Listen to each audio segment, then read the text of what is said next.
And tignan naman natin dito sa Canon kung parehas sila na merong ganong klaseng technology or specification. Nakalagay naman yan dito sa printing solution nila, same as Epson. Pwede rin siya ng AirPrint or etong mga print services na to. Canon Print Services, Cloud Services, Canon Print. Ito yung mga pwede nyong gamitin. So meaning, pwede kahit cellphone lang yung inyong gamit. So tignan nyo ng maigi yung design neto ni Epson, ganyan. Parehas silang merong tinatawag na panel, kung hindi ako nagkakamali. Yung pinaka LCD niya dito. And eto yung lagayan or yung tinatawag na ink tank. Diyan nilalagay yung ink. Eto, nabubuksan to. And tignan naman natin dito sa Canon G4770. Ayan, ganyan. Eto yung kanilang ink tank and eto yung pinakapindutan din and merong LCD. And dito sa kabilang part, nilalagay naman yung black na ink. At ito ang pinagkaiba niyan mga tropa ko. Ang Canon, ang gamit niya na ink ay pigment ink, yung black.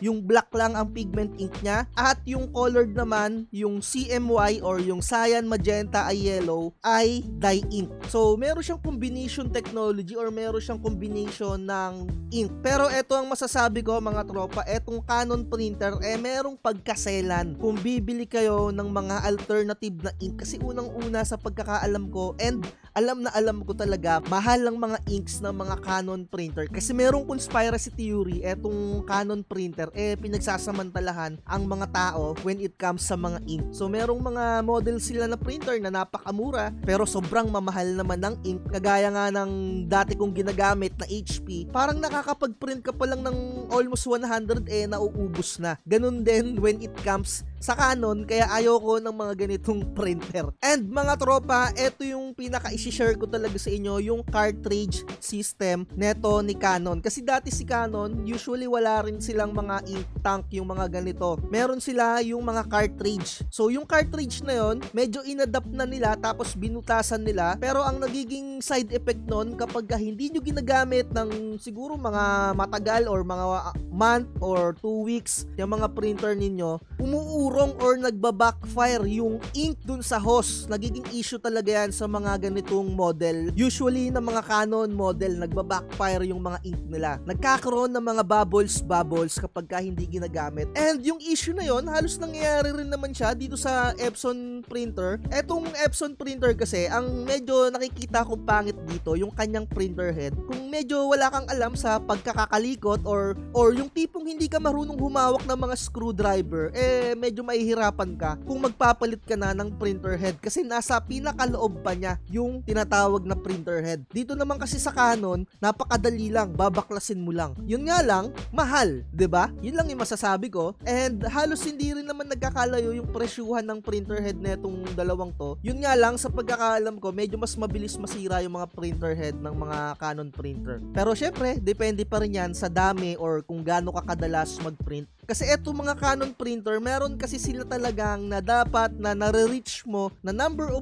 prints sa isang buwan para hindi sila masira. And pagdating naman sa Epson printer, wala silang ganon. Kasi nga sinasabi ko sa inyo mga tropa, yung mga HP na printer, kapag hindi nyo nagagamit, umuurong yung ink niya sa mga hose, diba? And sa mga user ng Canon, kung hindi nyo pa nai-experience yon, good for you. Pero napakadali lang naman ayusin nun, huwag kayong mag-alala. And nandito na nga tayo sa usapang ink. Eto na yung pag-usapan natin. Ang Epson 5290, gumagamit siya ng model na Epson 003, which is mabibili mo kapag ka original lang ginagamit mo. 300 sa yellow, 300 sa black, and magenta. Halos pare-parehas lang na 300 mahigit. Ganyan yung presyuhan ng mga dye ink na original ni Epson. And tignan naman natin sa Canon, 600 yung black, 500 yung cyan, 500 yung magenta, and yung yellow 500. Ito nga yung sinasabi ko sa inyo na conspiracy theory na alam niyo yun, bumabawi sila kahit papano dun sa presyo ng kanika nilang ink, di ba? So nakita niyo naman yung pagkakaiba. And tignan natin yung capacity ng bawat ink. Baka mas madami naman laman yun yung sa mga Canon, di ba? 7 70 ml, yung cyan, magenta, and yellow, and yung kanilang black na pigment ink ay 135. So, given na mas mahal kasi mas malaki, pero syempre yung presyong 500 for 70 ml, tignan natin sa Epson kung magkakano or ilan yung capacity netong Epson 003. And sa pagkakaalam ko, 70 ml din. Tignan natin kung merong nakalagay sa kanilang packaging. Tignan na lang natin dito sa kanilang pinaka mismong website. Wala akong makita sa kanilang website kung ilan yung capacity ng ink netong Epson 003 or etong Epson 5290. Pero syempre, kagaya nga ng sinabi ko, user ako ng Epson 5290. Nakikita ko dito 65 ml yung capacity ng kanilang bote or yung kanilang ink. So, syempre mas mataas ng 5 ml etong Canon, pero when it comes naman sa presyo, mas mahal yung Canon kung ikukumpara mo dito sa Epson na tigti 300 lang. At mga tropa, eto yung pinaka good side talaga kung bakit Epson printer yung pinaka advisable when it comes to business or sa mga printing business na sisimulan nyo. Napaka flexible ng mga Epson printers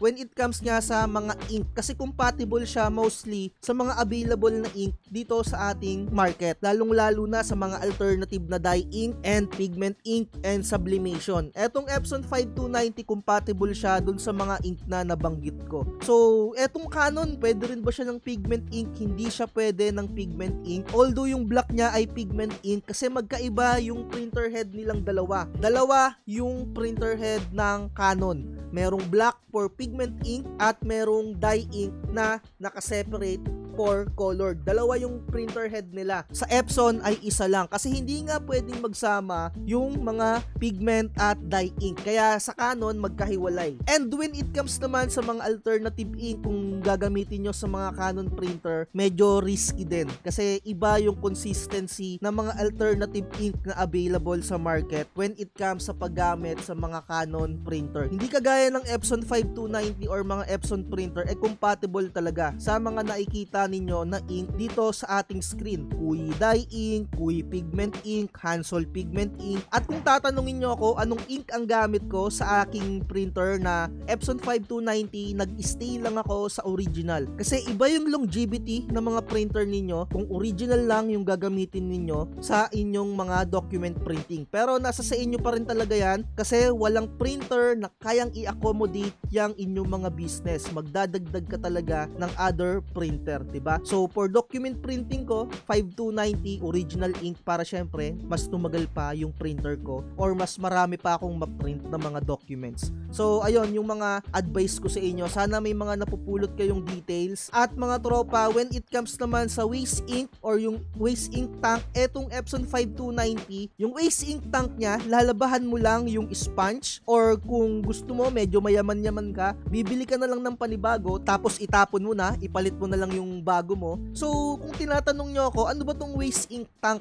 Dito, nilalagay or eto yung saluhan ng mga sobrang ink ng inyong mga printer. Kumbaga parang nagpipintura kasi yung mga printer ninyo. May mga lumalaglag dyan na mga sobra, 'di ba? Kung nagpipintura ka sa mga pader ninyo, may lalaglag dyan. Kaya nga naglalagay ka ng mga dyaryo sa lapag. Ganyan din yung mga printer natin. Meron din silang tinatawag na waste ink pad. So dito, ganyan nga, lalabahan mo lang siya kung medyo nagtitipid ka. And dito naman sa Canon maintenance cartridge, 500 yung pinaka presyo niya kung magpapalit kayo ng cartridge. Kagaya nga ng sinabi ko, hindi ako user ng Canon. Hindi ko alam, personally, sa totoo lang tayo, kung pwedeng labahan etong waste ink tank ng mga Canon, 'di ba? And malakas yung kutob ko na hindi siya nalalabahan. 'Di ba? Kasi nga kagaya nga ng sinabi ko, may mga conspiracy theory na yan si Canon para makasabay sa datingan ni Epson, minumurahan din nila yung kanilang printer. Pero bumabawi naman sila sa ibang part or bumabawi sila sa ink na presyo or kagaya nito, 'di ba? Na papalitan mo once na mapuno, 'di ba? Huwag niyong pupunuin or huwag niyong sasagadin na punong-puno yan kasi baka kumalat yung mga ink, masira or mabasa yung mga board ng mga printer ninyo. Kung yung mga board ng printer ninyo malapit sa mga kagaya nga nito ng mga waste ink tank, 'di ba? Mahirap na. So hopefully nakatulong tong mga pinagsasabi ko dito. Medyo mahaba na yung vlogs natin kasi syempre kumpara comparison to para kahit papano talagang mas malinawan kayo sa pagpili ng printer kung Epson or Canon. Usually kasi may mga conspiracy theory rin or mga chismis na kumakalat. Madaling masira yung Epson, madaling masira. Diba? Mga ganyan. Huwag kang Epson, sirain yan. Diba? Kaya mapapabili ka ng mga branded, diba? Mga, alam mo yung mga aesthetics sa mata. O mapapakanon ka, HP ka.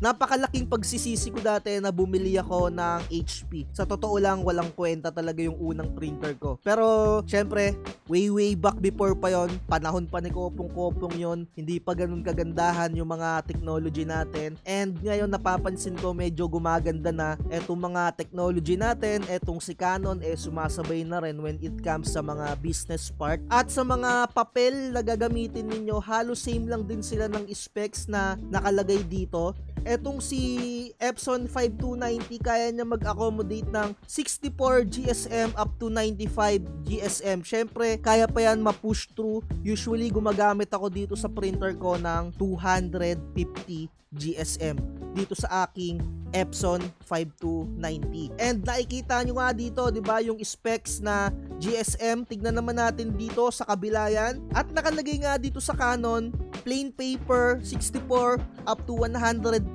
GSM. Mas mataas yung value ni Canon when it comes sa mga paggamit ng mga makakapal na papel. At to tell you honestly, I'm not gonna lie nga mga tropa, mas makapal yung kayang i-accommodate ni Canon na mga papel. When it comes nga sa mga photo paper, mas kaya niyang i-accommodate at medyo walang mga shark teeth. So, anong magiging conclusion natin dito sa vlogs natin na to? Nakadepende pa rin talaga sa'yo kung ano yung printer na bibilihin mo. O, diba? Naguluhan kayo. Pero, kasi nakadepende nga pa rin talaga. Kayo pa rin kasi talaga yung magdidesisyon. Ako, sinabi ko lang yung mga facts na alam nyo yun, na alam ko. So, ayun, nasa sa inyo pa rin talaga ang huling desisyon. Eto, additional na tips din. Ang Epson printer, konti lang yung tornilyong tatanggalin mo dyan kung magre-repair ka. Bubulat-latin mo lang yan, iangat mo lang, kita mo na yung katawan yan, kaloob-looban, di ba? And sa Canon na mga models, kagaya nga netong Canon G4770, daming tornilyo. Tsaka merong mga lock pa yan na mga plastic-plastic. Yung tipong locking mechanism niya, yung tipong parang konting angat mo lang ng napasobra, baka mabasag yung hard plastic. Hindi ko naman kayo tinatakot, doon lang tayo sa totoo. Sinasabi ko lang kasi talaga yung mga facts na pwede ninyong ma-experience. Dahil gusto ko na malaman nyo talaga yung mga specification ng mga printer. Hindi kasi tayo tulad ng mga iba dyan, ng mga nagbebenta-benta, di ba? Magkaiba yung nagtuturo at magkaiba yung naghahanap lang ng benta. Magkaibang vlogger yun. Nagbablog lang sila para makabenta or kung anong ginagawa nilang mga eche-bureche, di ba? Dito naman sa atin, syempre, for the content and syempre, konting pera rin natin and for the, alam nyo yun, makakatulong din tayo sa community ng printing at for additional side hustle ninyo. So, ayun lang, no? Dito na natin tapusin to. Sobrang haba na ng vlogs natin. Baka mahirapan akong i-edit to. Baka hindi pa natin ma-upload. Anyway, kung gusto nyo supportahan yung channel natin, pwede kayong mag-send ng Gcash dyan and pwede kayong mag-avail ng mga templates sa akin and Canva Pro. So, ayun lang. Like, share, and subscribe. Bye-bye. Lagi ko sinasabi, huwag magpapauto. Huwag kang magpapauto, mag-isip ka sa pilian. Sa laro ng buhay, dama ang